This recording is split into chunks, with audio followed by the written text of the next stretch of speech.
right. Welcome, everybody. Happy Tuesday. We're going to assume we're live. Is it telling us we're live? It is telling us we're live. Welcome, everybody. We are back with another conversation to raise the collective conscious. I am your host, Renee Zukin, educator, coach, and host of this series that we've been doing now since July. Midwest Elevation is all about doing the inner work to see the outer change. And today we are talking about why losing weight is an inside job. Sara Atkins is here, and I'm so glad to introduce her to you all. So let me get right to that, and then we will get to our conversation. So today's guest, Sara, began her career as a field biologist in the Yukon, then taught science, math, language arts, and religion in junior high school. We've got a lot in common here, that junior high. After becoming a certified business coach and counselor, she taught creativity, communications, leadership, and career redirection for National Defense Staff, and ended her JOB-centered life managing public relations for Canada's National Park Service. Additionally, Sara is an artist creating pottery, sculpture, hand-painted clothing, puppet shows, and now writing and illustrating children's books, mostly for her 4 granddaughters. Love it. Sara's newest venture, supporting women through diet recovery and weight loss with her program, The Art of Losing Weight. The program focuses on inner growth, self-belonging, and the deep knowing that comes as we heal the weight issues and step off the diet hamster wheel. Oh my gosh, I love that. Thank you so much for being here, Sara. Let me stop this and make sure we are here, ready to go. I'm so grateful that you are here today talking about losing weight as an inside job. And certainly many of us out here, especially who've been quarantining or sheltering in place for a very long time, I know I certainly turn to my snacks for comfort there. But welcome. Tell us, how is it that we can get off this diet hamster wheel? Well, first of all, thanks so much for inviting me, Renee. It's really a treat to be here and chatting with you. How do you get off the wheel? Well, it's a process, really. First of all, you need to be motivated. You need to really, truly, deeply want it. And I know that because from personal experience, I've probably lost, and I don't say this to very many people, but I would guess close to a ton up and down my whole life since I was 11 years old. Wow. And I finally discovered that by healing myself inside, I was able to actually keep it off. Like I fought for years and didn't budge the scale, and then got tuned in. And I guess it's having that, building that inner strength and that resilience, and being able to hold on to that and hold on to that really deep vision. Because the really deep vision is what has kept me on the path, even through COVID. Right. That is the most impressive, right? If there's anything that proves your resiliency here, it is this experience that we've been going through right now. Oh, which is great. Yeah. So tell me, you have been working on this for quite a long time. As you noted, it's been, what is it that you connected to that kind of made you realize or get to the point where you knew that this was important for you and you knew what it was inside that made that difference for you? Well, the turning point, I had changed my life by ending my job with Parks Canada, and I had gone to school and learned ceramics, and I was going to be going down that path. And then I had a friend with whom I had worked, and we decided we were going to take our trip of a lifetime because we both ended our careers at the same time.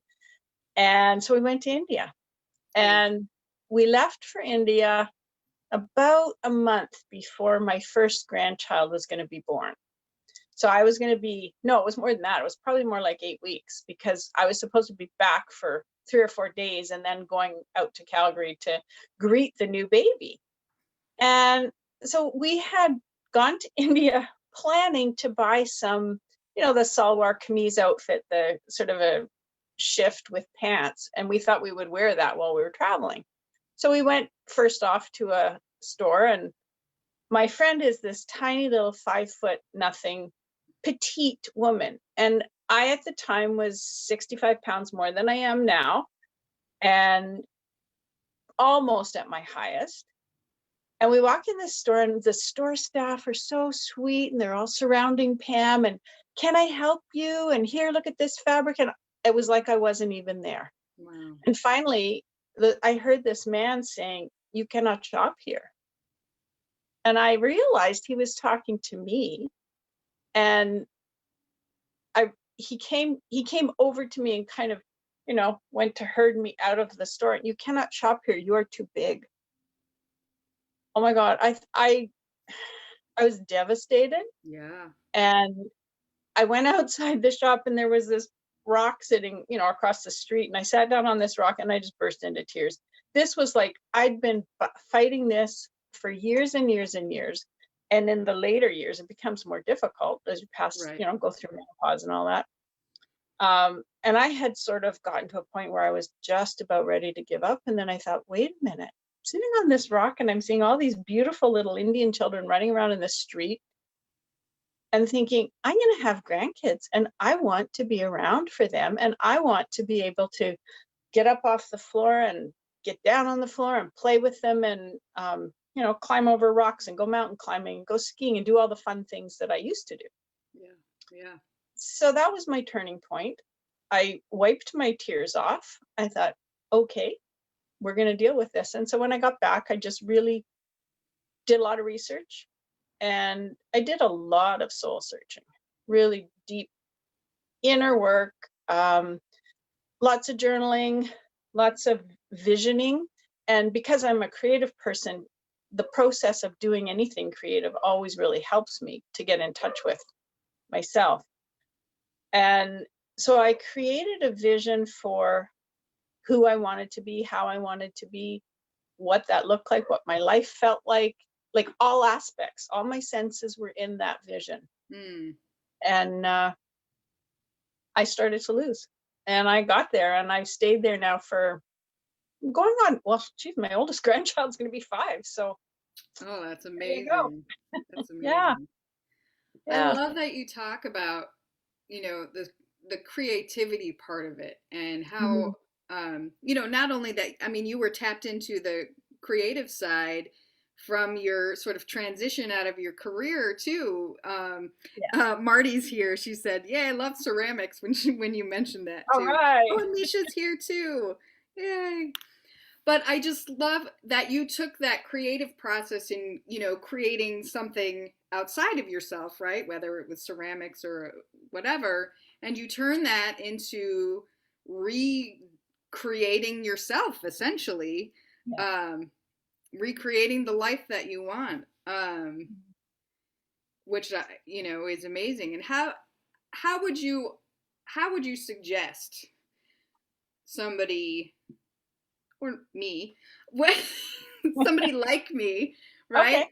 who Yeah. might be struggling in this moment, to get that clarity of, or to get that motivation, right? How do you kind of play with that to create a vision, right?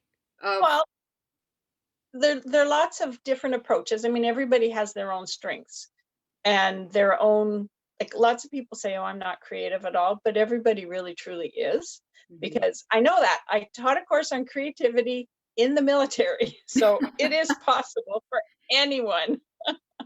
But it's finding what tools engage you. So you might be a writer, you might jot just words, you might sing, you might make music, you might make pottery, you might make cookies. I mean, well, that's probably not the best thing if you're losing weight, but you But might make yeah. beautiful vegetable dishes, whatever. I have lots of friends who are healthy cooks, and that's their creative outlet. Hmm. For me, it happens to be um, writing, drawing, illustrating books, whatever. And I find as long as for one thing, I created the vision. The vision could be, first of all, I did a big collage, and it was just pictures cut out of magazines and some of my own illustrations in there and some words and bits of poetry, whatever touched me that made me feel like that's what I want in my life. So And so, feeling that pull to those images and the yeah, words that, yeah. And that's something I'll do in the art of losing weight, or my group, Achieving Your Happy Weight, is about doing that kind of thing and working on developing those tools. So digging deeper and finding out, what's your really deep indulgent reason? mm, Is it to crawl around on the floor with your grandchildren, or is it because you want to get your sexy back? I mean, it's whatever makes you sing. yeah, And I found in the process, like, I didn't even realize how far I had lost my confidence, my sense of self, my sense of being able to walk into a room and feel like people weren't glaring at me because I was just, I looked like a frump. And so getting that back was empowering. And then to hold on to that, I have since made another vision, mm, because now it's not so much about getting there, but it's about staying here. And mm, like, honestly, Renee, for years, I would avoid walking past shop windows or mirrors or getting my picture taken. And I didn't even realize that. yeah, And then I was babysitting my grandkids and I walked past. They have this huge, huge, long floor length mirror that's kind of leaning on the wall and bolted on, and they like dancing in front of it. mm. And so they were dragging me to the mirror and dancing. And I thought, oh my God, I don't look like I used to. Oh, wow. And that's when I decided I needed a vision for now and for going forward. Mm, And so I think it's something like, it's a liquid process. It just keeps changing. mm-hmm, But I think if 'cause some of the people I've coached have created their vision and then kind of lost sight of it and then get back in touch with it. And, one woman has, it's like she's returned to being a teenager or a young adult.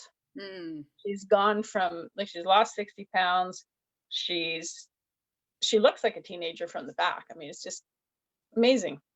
And so right. she's created her new going forward vision board, and it's all pictures with kids, because that's sort of her, not kids, but young adults.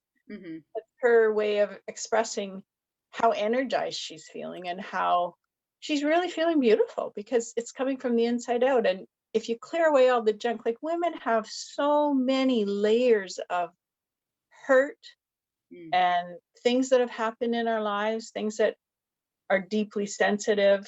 Often there's abuse, or, things that a lot of people don't want to talk about: violence, sexual assault, all kinds of things. And mm, sometimes, not always, but sometimes, those layers are just ways of hiding from having to deal with that stuff. mm. Yeah, a protection, right? Yeah, yeah.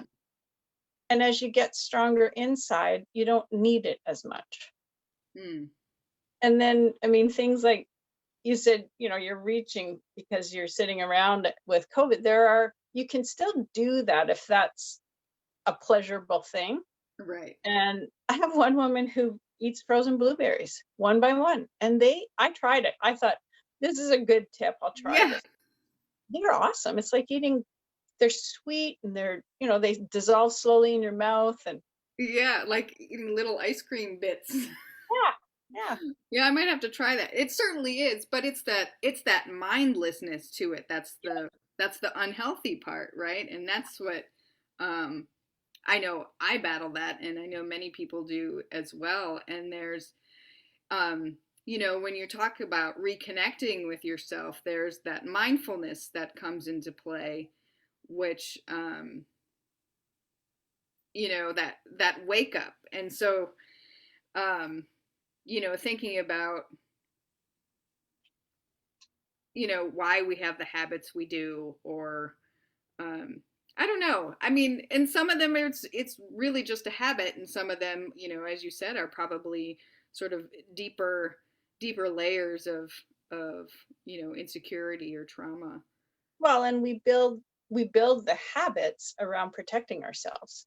Mm, And so it's kind of it's about setting boundaries for now, boundaries that will help us to get through, like, healing our brains so mm, that those protect or those habitual behaviors can be changed.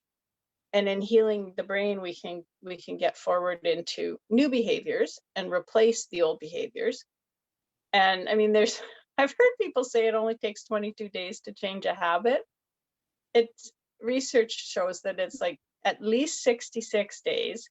And I would say double that to really entrench a new habit and a good habit, especially if you're changing something that's like socially acceptable to eat. You right, have to eat, right. but you can learn ways to not eat the junk stuff, and then trimming down in general ways, like weighing and measuring food. That's a concept. I've done 1,000 diets, like really, truly.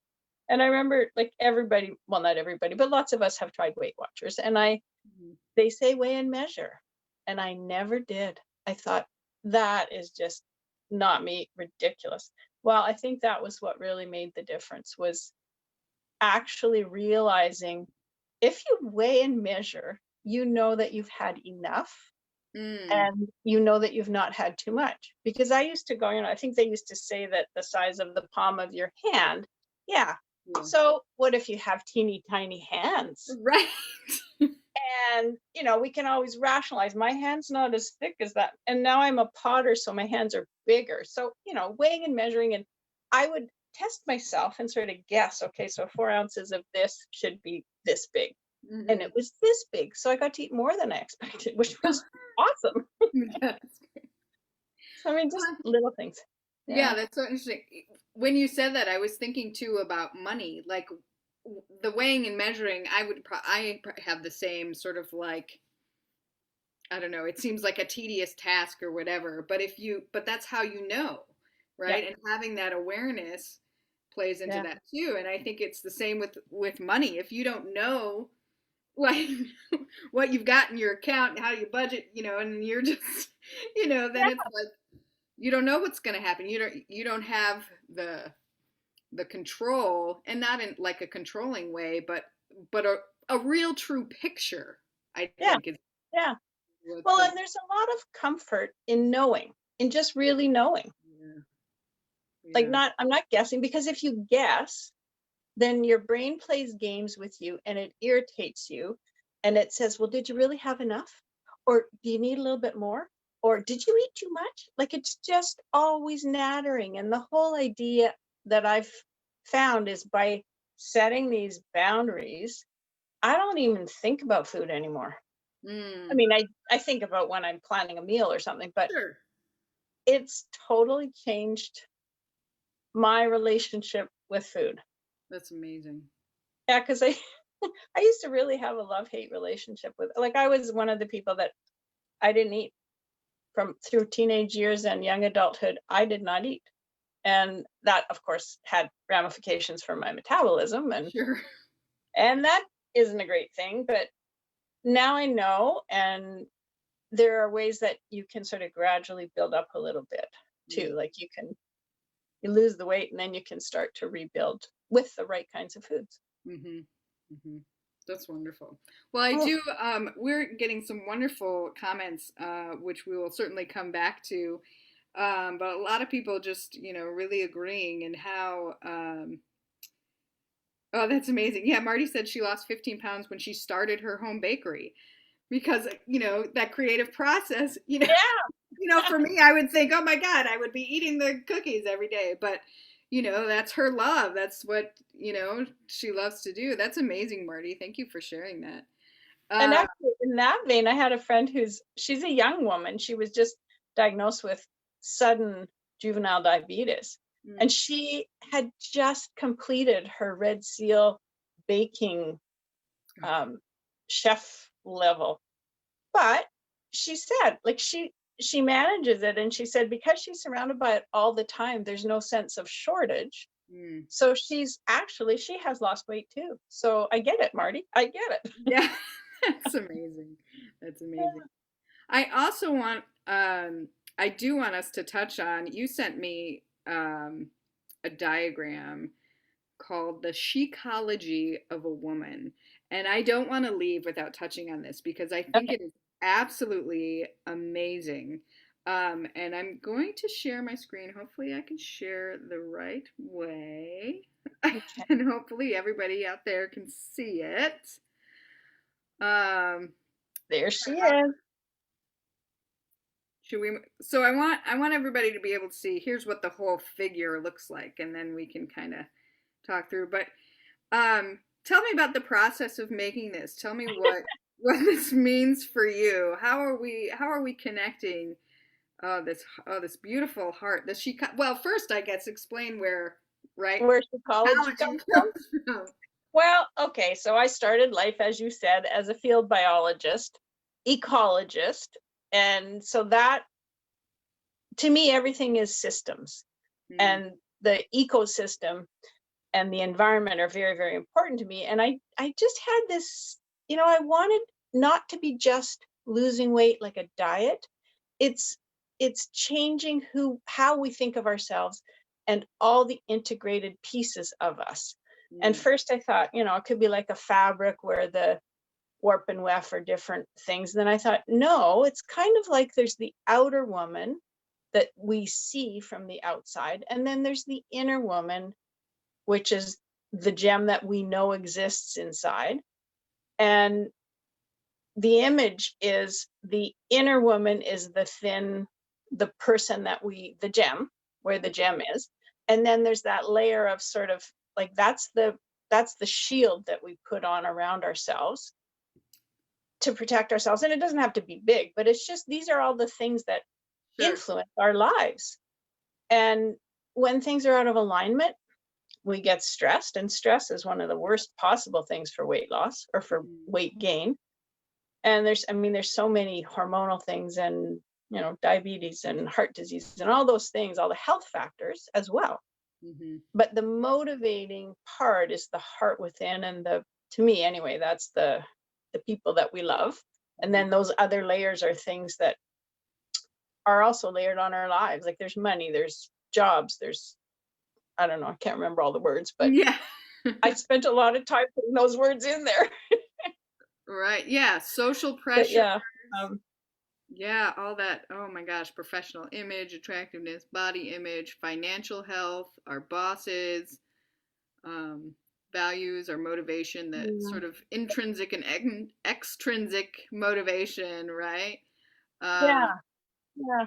And those are all the things that, to me, it weaves in so that a woman is a system of all these different concerns and activities and energies. And mhm. yeah. I love that. I love that so much. It is, and it's so much more, it's so much more about all, how all those pieces play together. And, you have at that heart Hmm. center, right? um, things that Yeah. are connected in there are what definitely keep us going Yeah. and help us relieve that Yeah. stress and are sometimes hard to get to, right? And sometimes really hard to admit and look at and pull apart and unravel. Like I figured another image I had, but you couldn't draw this, is like the inside of a golf ball that's all those little, it's elasticy kind of bundle of mess. Really, we're that. Yeah. We're a million thoughts and concerns and responsibilities and all that stuff we wear. We Hmm. wear it in some way. Yeah, Yeah. for sure, for sure. That's amazing. But Well, I just, oh, I was just going to say, I got into this because I just want to share the joy of feeling like I'm whole again. mm, And I'm whole and not big whole. I'm whole at my happy weight. yeah, That's and what I I love call that it. you You call don't it have to you're be happy skinny. with. I missed that last thing you just said. So, Yeah. Oh, to be happy, we just have to have energy and feel good. And we don't have to be size 2. And we're all different.